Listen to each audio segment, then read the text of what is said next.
Well,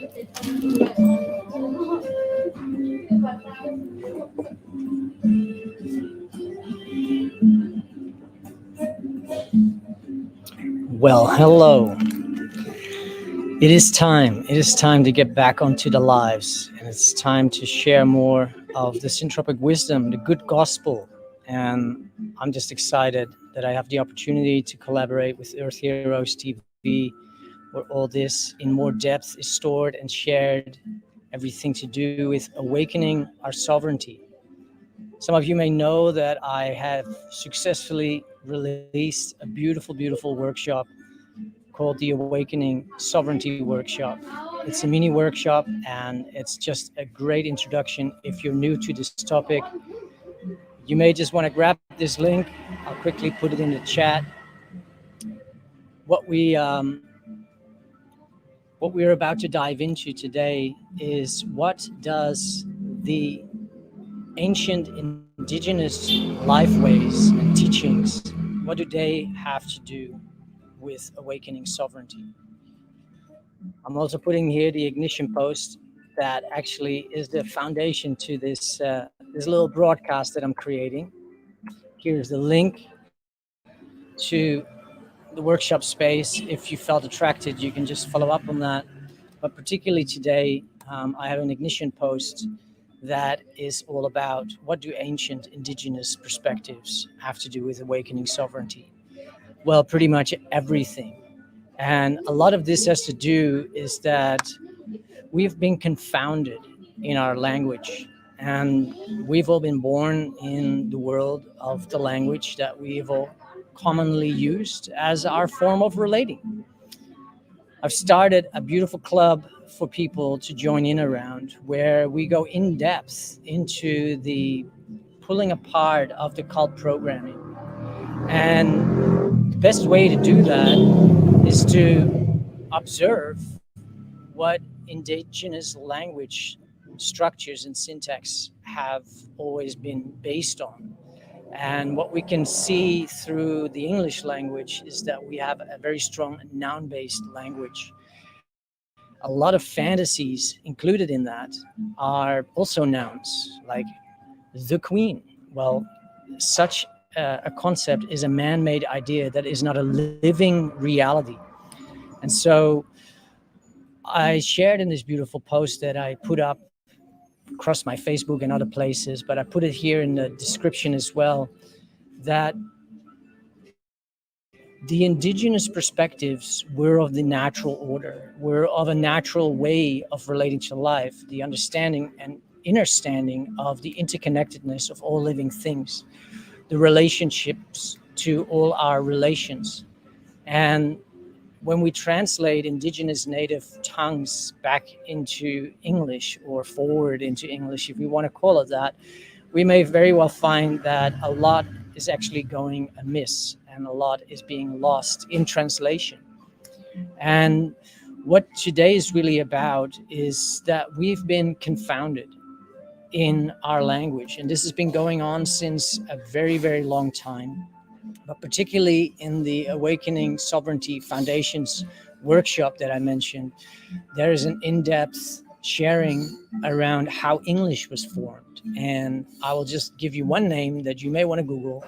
It's Sir Francis Bacon. And he was chartered and asked to basically contract all of the dialects and all of the different language forms of the Celtic tongues and the Scottish tongues and all those ancient languages of what we now may call the United Kingdom, to bring them into a cohesive one format. And that's the language that we are all using. And what the study of language really allows us to see when we look through the lens of syntropy is that we can start seeing what actually isn't real and what actually isn't living.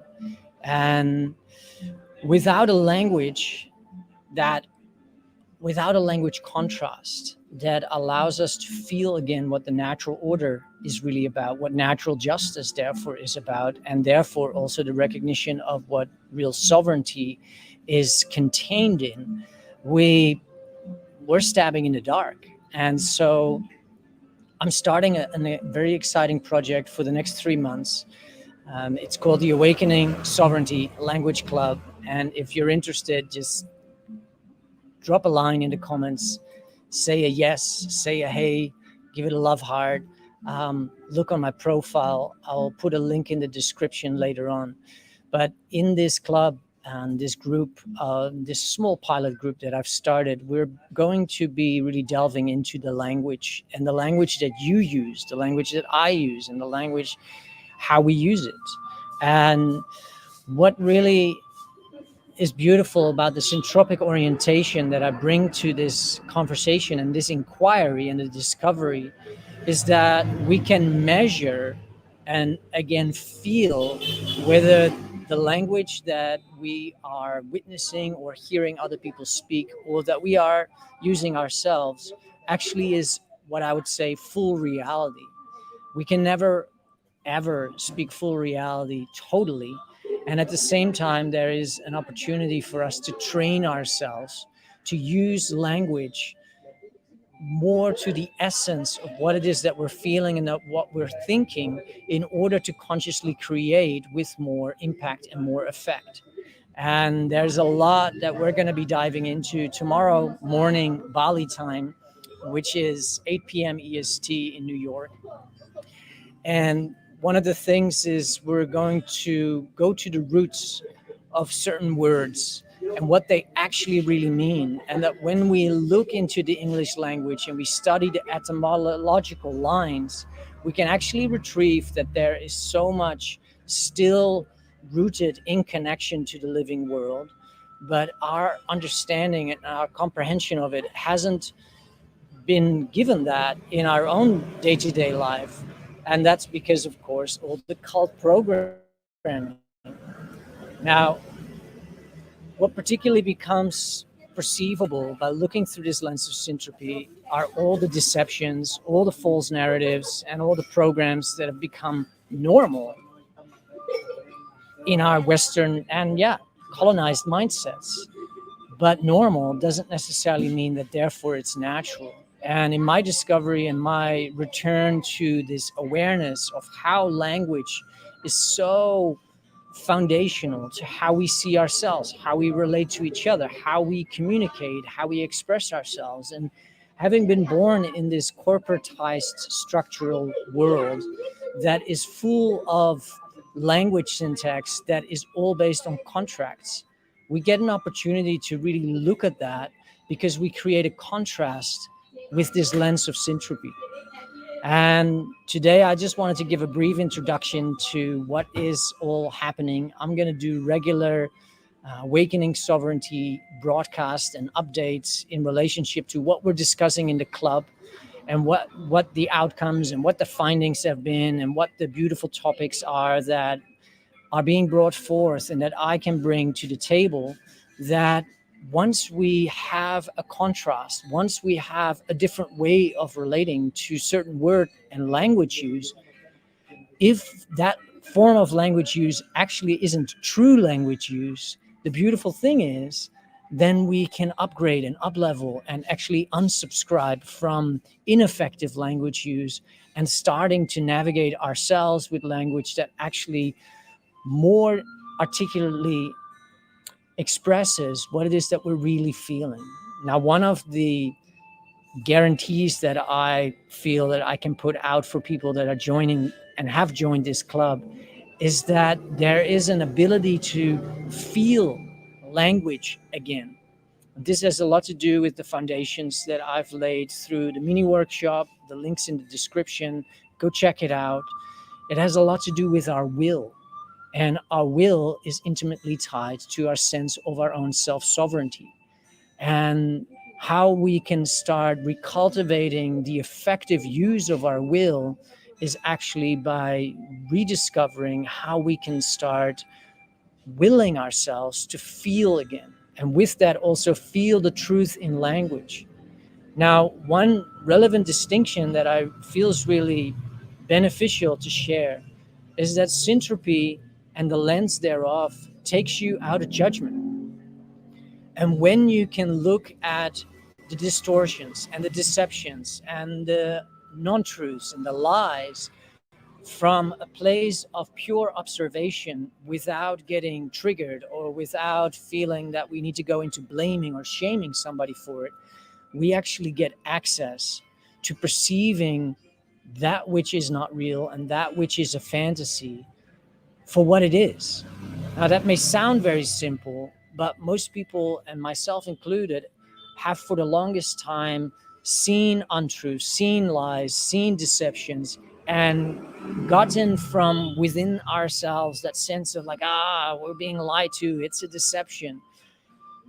Syntropy and the study thereof allows us to travel through time, what I call seeing and feeling through time, because we always go to the root causes of where distortions and deceptions or malfunctions in any system actually come from, because everything has a root cause. Now, that is something that is unique about this syntropic orientation, because we question the function of whether it's a period of time, whether it's a very influential form giver to our conceptual understandings of reality. And the Freemasons have been there galore to inform humanity, and that later got turned into education material, so that humans today are raised and given into a system that programs them to believe a whole bunch of things that actually aren't true. And for as long as we don't have the distinction whether what is being taught or what is being shared, whether that actually has a basis in the living reality of our sovereign nature as human beings, if we don't have that contrast or those distinctions, we're going to just go along. And this is something that I'm really passionate about shifting, because I have been on the journey to really bring into being a new earth, a new paradigm, and have dedicated my life for the past 15 years to that. And in that, really refound so much of my own wholeness in that process. And I'm not going to go on for very long today, because I just wanted this to be the introductionary broadcast. But I just want to recap briefly that the indigenous perspectives, they have a lot to do with awakening sovereignty, because that offers us a lens of a way of relating to life that was before the colonized world. And in this club, I'm going to go into that. You're more than welcome to join. There's a few seats still available. I'll just quickly put the link here in the chat if you wanted to check it out. And then you can just inform yourselves to see if you feel attracted to this wonderful, wonderful fantasy, which is what it is, of a club that I have created and that people have joined into. In the post that is the ignition post to this broadcast, you will read the full download on what I've just shared. I just thought that I feel that it's a good time to start talking about the end of a period of time that was of ignorance, of uninformedness, and that we are the ones that get to change that time period for ourselves. And of course, the title of this broadcast would have made people feel like, oh my God, he's going to be talking about a lizard bath, the lizard. Well, I could, and I may. She was a fantasy queen, and that realm of fiction is just what it is, pure fiction. And it's idolatry of the greatest degree that has mind spelled so many humans by the millions all across the world. I don't need to make too many words dirty about it. I've had very intimate navigation with her own archonic essence over the years, and have found my own retrieval of all that was tied to this archetypal principle of the queen, and really dissolved the attachments and the programs internally within myself. And that's something that if you're interested in hearing about, you can reach out to me and I'll be able to share a little bit more about that. But we have a real opportunity in the here, in the now, to shift ourselves, our own awakening of our own sovereignty. And language in that really, really governs our consciousness. And that's a statement that is not a light statement. That is a statement that really indicates that we are operating on language structures that are all ideas, concepts, and fantasies about reality. And many of those don't actually have a basis in the living world that we operate in. And so, with that all being said, I'm just going to close out and end with a little confession of me as a new earther. And I have been, as I said, in this realm of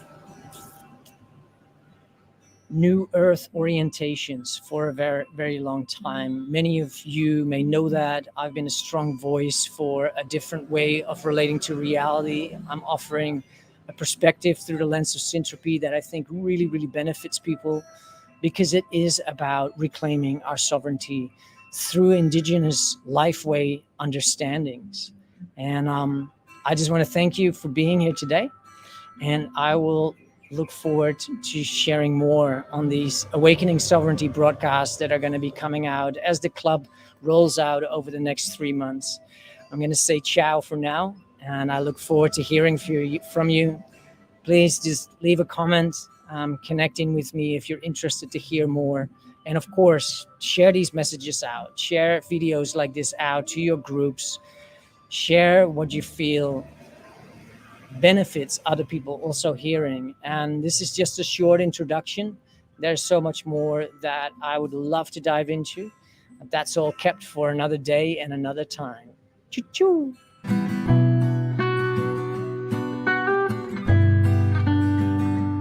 I have been a new earther for well over 15 years, if there is such a thing, such an acronym, but let's just use that.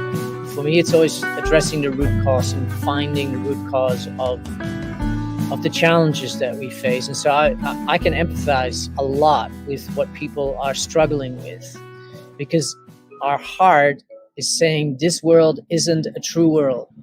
When you go and study the Gnostic understandings from way back in the 1500s and 1400s, already then there were awakened souls walking the earth that recognized that the world of man that was being created around them based on taxes and systems of governance, that it was formulated as a bad copy, a false copy of the original blueprint, the original metric that obviously is entropic. So this living in an entropic environment that is mostly a mindscape that has been created as society forms itself, in our inner being, there's a misalignment with it.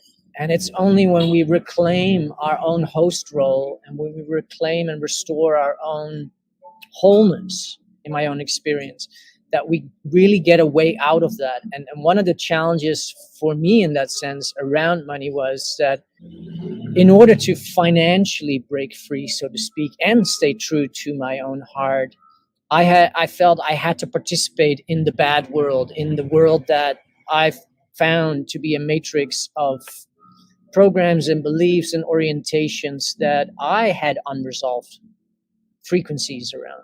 And that was when I left the Netherlands and the lead up to that. And of course, in hindsight, I can take those things as a blessing. But I wish that this type of conversation would have come into my field, let's say 10 years ago, and I would have had ears to hear it. Because the hardest thing about all of this is actually not the addressing of relationship out there. It's the relationship in here. That, and for me, it's not just about shifting belief systems or reprogramming our mind so that we put a lot of affirmations on our mirror that say, I'm open to the abundance of the universe.